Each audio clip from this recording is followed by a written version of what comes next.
अंधकार भी तू, मार्ग तू, लक्ष्य तू, अंत तू, आरंभ भी तू, काली तू, महाकाली तू। ओम शांति। वात्सल्य मूर्ति ज्ञान बिना बातें प्रतीक पावनी शक्ति स्वरूपा माँ जगत अम्बा का नवरात्रि उत्सव हम सभी बहुत श्रद्धा पूर्वक और भक्ति भाव से मनाते हैं। नव दुर्गा के अलग अलग रूपों से ये उत्सव मनाया जाता है। नवरात्रि के 9 दिवस अलग अलग शक्तियों के रूप में यादगार पर्व के रूप में हम भारतवासी मनाते हैं। आज हम जिस शक्ति के बारे में सुनेंगे वो एक ऐसी शक्ति है जिस शक्ति में कई सारे गुण समाये हुए हैं, जैसे कि भगवान के प्रति एक बल एक भरोसा, स्वयं के प्रति आत्मविश्वास, संस्कारों के प्रति निर्भयता, अपने पुरुषार्थ के प्रति दृढ़ता।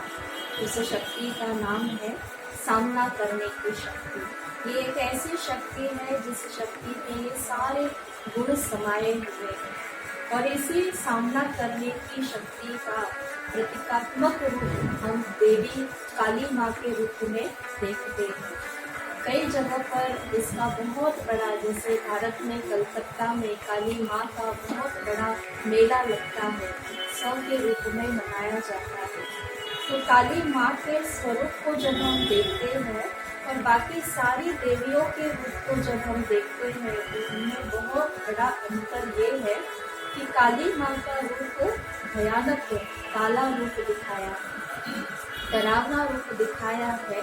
उसके हाथ में, एक हाथ में तो असुर का कटा हुआ गला और दूसरे हाथ में तलवार है और कमर पर जैसे किसी व्यक्ति या किसी असुर के हाथों, कटे हुए हाथों की माला है। तो ऐसा विचित्र डरावना रूप देखकर हमारे मन में जरूर ये संकल्प, ये विचार चलता है कि ये ऐसा रूप काली माँ का क्यों भला दिखाया होगा। तो ये सामना करने की शक्ति हमको जताती है, हमको प्रेरित करती है कि हमारे अपने मन के अंदर या हमारे आस पास में जो भी कमी कमजोरियां है, जो भी परिस्थिति के रूप में, परीक्षाओं के रूप में जो भी बातें आती है, उसको सामना करने की शक्ति को इस्तेमाल कर उसको कैसे खत्म किया जाए। जैसे सूक्ष्म रूप में अगर हम बात करें, उसके बारे में अगर हम सोचें तो हमारे अपने मन के अंदर ऐसी कई सारी बातें होती हैं, कमी कमजोरियां होती है, विकारों के रूप में, व्यर्थ संकल्पों के रूप में, कमजोरी के रूप में। इन सारी बातों को अगर हम सामना करने की शक्ति का प्रयोग करें तो इसको हम खत्म कर सकते हैं। कई बार हम देखते हैं कि हमारी अपनी कमजोरियों को हम सहन कर लेते हैं या एडजस्ट कर लेते हैं या अपने में समा लेते हैं और वो कमजोरी खत्म होने के बजाय दिन प्रतिदिन बढ़ती जाती है। तो ऐसा न करते हुए हम उस कमजोरी को साक्षी भाव से देखें और उसको समाने के बजाय, उसको सहन करने के बजाय ज्ञान की समझ से, परमात्मा की याद से उन कमजोरियों को संहार करना है, सामना करने की शक्ति का प्रयोग कर उसको संहार कर उसको जड़ से खत्म करना है। दूसरी ओर हम स्थूल रूप से आने वाली परिस्थितियों को देखते हैं, जैसे कई बार कर्म भोग अर्थात बीमारी के रूप में भी हमारे सामने परिस्थिति आती है। अब इस परिस्थिति को भी हम कई बार सहन कर लेते हैं, एडजस्ट कर लेते हैं या अपने में समा लेते हैं, पर यहाँ पर भी हमको सामना करने की शक्ति का प्रयोग करना चाहिए कि ये कर्म भोग किस कारण से हमारे पास आया है।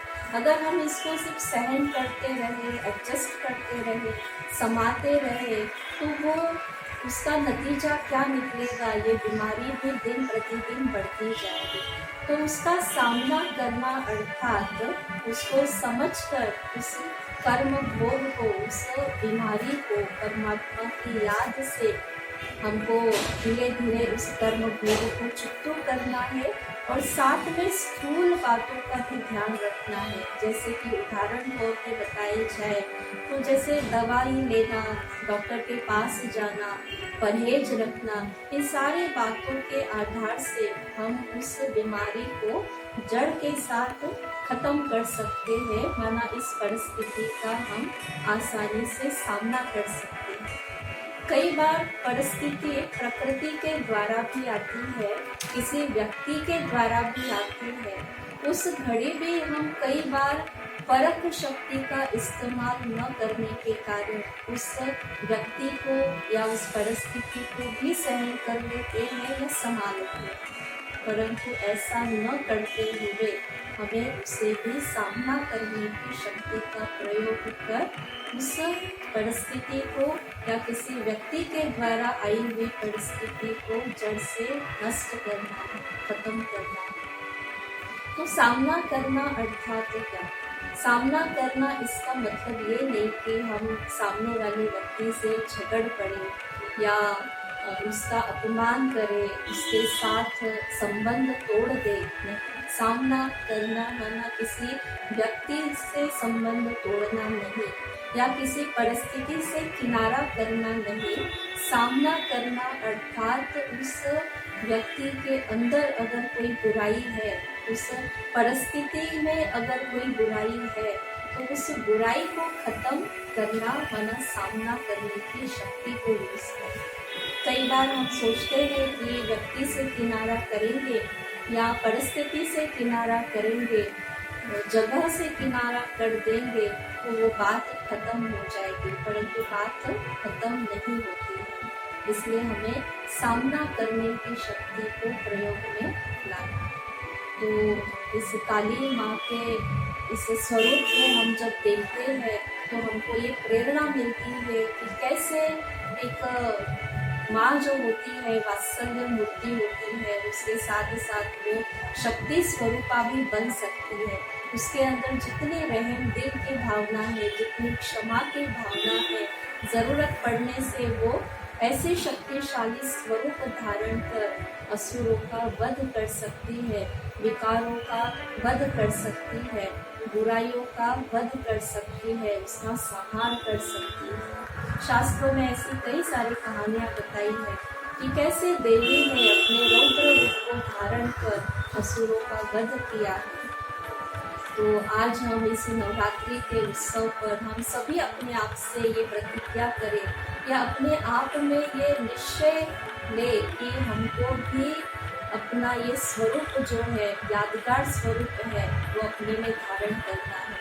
जैसे स्त्री को कहा गया है कि वो वात्सल्य की मूर्ति है, स्त्री को कहा गया है वो क्षमाशील है, स्त्री को कहा गया है वो सहनशील है। तो स्त्री का ये भी एक स्वरूप है कि वो ज़रूरत पड़ी तो वो काली माँ बनकर बुराइयों का, बुरी वृत्तियों का प्रहार कर सकती है, उसका संहार कर सकती है। तो इस नवरात्रि के इस 9 दिवस पे नव दुर्गा के अलग अलग रूपों में अलग अलग शक्तियों के स्वरूप को हम सिर्फ याद करके, ये उसकी पूजा करके अपने में खुश नहीं होना है, लेकिन अपने अंदर इन शक्तियों की धारणा करनी है। जितनी हम इन शक्तियों की धारणा अपने में करेंगे, अपने आप को शक्ति स्वरूपा के रूप में अच्छा